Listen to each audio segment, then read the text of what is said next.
ಲೋಕಸಭೆ ಚುನಾವಣೆಯಲ್ಲಿ ಅಕ್ರಮ ಆರೋಪ. ರಾಹುಲ್ ಗಾಂಧಿ ಆರೋಪಕ್ಕೆ ಪರ ವಿರೋಧ ಚರ್ಚೆ ಜೋರಾಗಿದೆ. ಗ್ಯಾರಂಟಿ ನ್ಯೂಸ್ಗೆ ಸಚಿವ ಪ್ರಿಯಾಂಕ್ ಖರ್ಗೆ ಹೇಳಿಕೆಯನ್ನ ಕೊಟ್ಟಿದ್ದಾರೆ. ಲೋಕಸಭೆ ಚುನಾವಣೆಯಲ್ಲಿ ಅಕ್ರಮ ನಡೆದಿದೆ ಅನ್ನೋ ಆರೋಪವನ್ನ ವಿಪಕ್ಷ ನಾಯಕ ರಾಹುಲ್ ಗಾಂಧಿ ಅವರು ಮಾಡಿದ್ದಾರೆ. ಇದಕ್ಕೆ ಗ್ಯಾರಂಟಿ ನ್ಯೂಸ್ಗೆ ಸಚಿವ ಪ್ರಿಯಾಂಕ್ ಖರ್ಗೆ ಇದರ ಬಗ್ಗೆ ಮಾತನಾಡಿದ್ದಾರೆ, ಹೇಳಿಕೆಯನ್ನ ಕೊಟ್ಟಿದ್ದಾರೆ.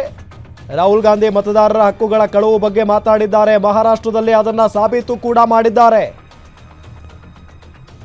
ಎಲೆಕ್ಷನ್ ಕಮಿಷನ್ ಯಾಕೋ ಸರಿಯಾಗಿ ಮಾಹಿತಿಯನ್ನ ಕೊಡ್ತಿಲ್ಲ.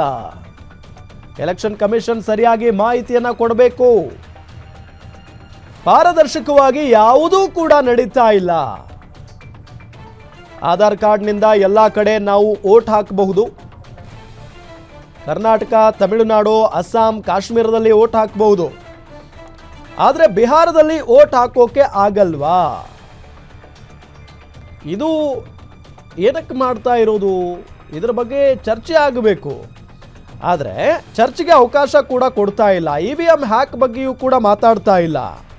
ದಾಖಲೆಗಳ ವಿಚಾರದಲ್ಲಿ ಗ್ಯಾರಂಟಿಯಾಗಿ ಮಾತಾಡಬೇಕು ಅಂದಿದ್ದಾರೆ ಪ್ರಿಯಾಂಕ್ ಖರ್ಗೆ. ಲೋಕಸಭೆ ಚುನಾವಣೆಯಲ್ಲಿ ಅಕ್ರಮ ಆರೋಪ ವಿಚಾರಕ್ಕೆ ಸಂಬಂಧಪಟ್ಟಂತೆ ರಾಹುಲ್ ಗಾಂಧಿ ಆರೋಪಕ್ಕೆ ಪರ ವಿರೋಧ ಚರ್ಚೆ ಜೋರಾಗಿ ನಡೀತಾ ಇದೆ.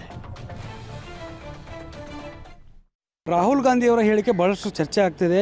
EVM ಹ್ಯಾಕ್ ಆಗ್ತಿದೆ ಅನ್ನುವಂಥ ವಿಚಾರ ಬಿಹಾರ ಚುನಾವಣೆಯಲ್ಲಿ ಕೂಡ ಸದ್ದು ಮಾಡ್ತಾ ಇದೆ. ಸರ್, ಈ ವಿಚಾರಕ್ಕೆ ಸಂಬಂಧಪಟ್ಟ ಸಾಕಷ್ಟು ಬಾರಿ ನೀವು ಮಾತಾಡಿದ್ರಿ. ಇವತ್ತು ಕೂಡ ರಾಹುಲ್ ಗಾಂಧಿ ಅವರು EVM ಹ್ಯಾಕ್ ಒಂದೇ ಬಗ್ಗೆ ಮಾತಾಡಿಲ್ಲ. ಅವರು ಯಾವ ರೀತಿ ಮತದಾರರ ಹಕ್ಕುಗಳನ್ನು ಕಳುವು ಮಾಡ್ತಾ ಇದ್ದಾರೆ ಅಂತ ಅವರು ಉಲ್ಲೇಖಿಸಿದ್ದಾರೆ. ಮಹಾರಾಷ್ಟ್ರದಲ್ಲಿ ಅದು ಸಾಬೀತು ಕೂಡ ಮಾಡಿದ್ದಾರೆ. ಎಲೆಕ್ಷನ್ ಕಮಿಷನ್ ಅವರು ಯಾಕೋ ಮಾಹಿತಿ ಸರಿಯಾಗಿ ಕೊಡ್ತಾ ಇಲ್ಲ. ಕೊಟ್ಟಿದ್ದಿದ್ರೆ ಬಹುಶಃ ಇಷ್ಟೊತ್ತಿಗೆಲ್ಲ ಗೊತ್ತಾಗ್ತಾಯಿದೆ. ಮತ್ತು ಇವಾಗ ನಿಮ್ಮ ಬಿಹಾರ್ನಲ್ಲಿ ಏನಿದು ಸ್ಪೆಷಲ್ ಡ್ರೈವ್ ನಡೀತಾ ಇದೆ, ಇದು ಯಾವ ರೀತಿ ನಡೀತಾ ಇದೆ ಅಂತ ಕೂಡ ಅವರಿಗೆ ಪಾರದರ್ಶಕತೆ ಇಲ್ಲ.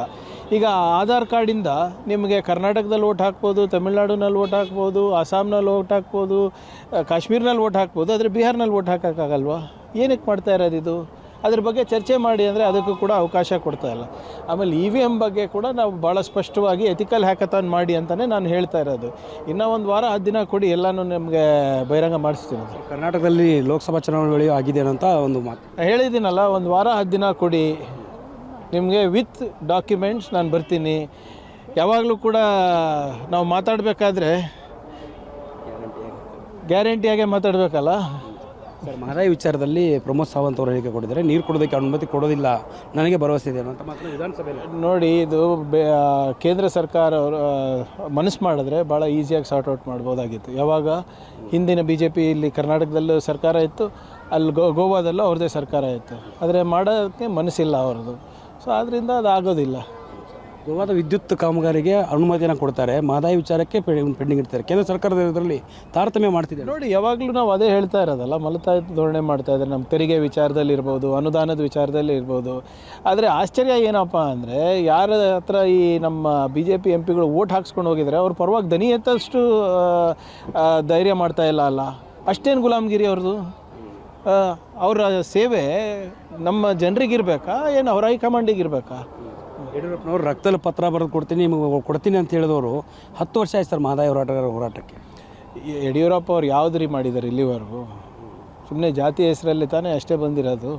ಅದು ಬಿಟ್ಟರೆ ಯಾವ ಇಂಥದ್ದು ಒಂದು 5 ಕೆಲಸ ಮಾಡಿದ್ದೀವಿ ಅಂತ ಹೇಳಿಬಿಡಲಿ.